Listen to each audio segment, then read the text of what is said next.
eravamo rosi. Non abbiamo mai potuto fame, magari che sia nato in tempi guerra. Mangiavamo e beviamo, ma non c'era mica che diceva, non mica comparazione. Ma si stava in paese. Siamo stati allevati che vacche, e capre, i porci e i summiti. Oh. Ed eravamo rosi.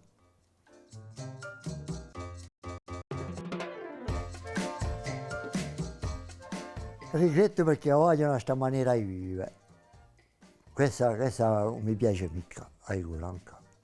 Tutte queste gente vengono dal continente, tutti questi monsieur che facevano le vetture, i soldi, e noi siamo mica troppo d'accordo.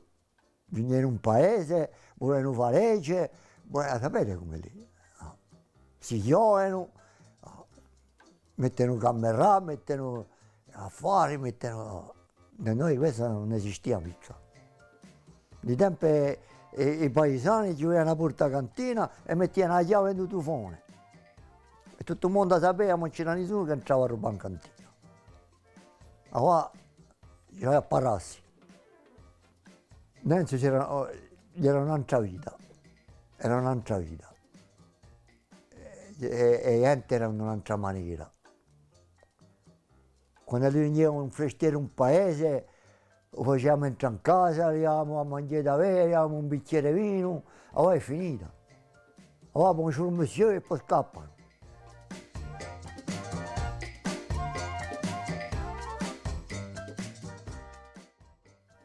Ah, questa, allora se è meglio che Nancy, c'è mica comparazione. Nancy non avevamo nulla. Mangiavamo perché tutto il mondo lavorava, e tutto il mondo cuoceva castagne e olive e mettevano l'orte. Sapete come dicevano un paese? A condannare il porco ne orte e sta tutto l'anno a collo torto. Vuol dire che ci aveva stigno corgino.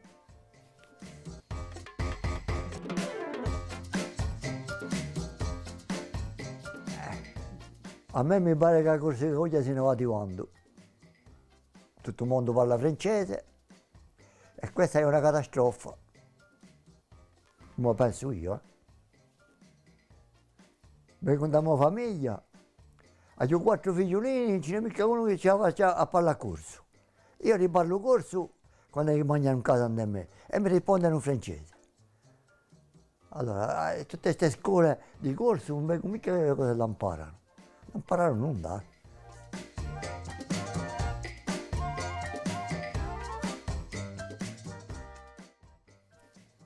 Che la Corsica viene avanti, che tutto il mondo cerca di avere appena volontà per la nostra lingua, una.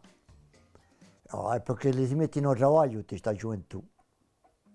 No, mica aspettare tutti gli aiuti che l'hanno. No.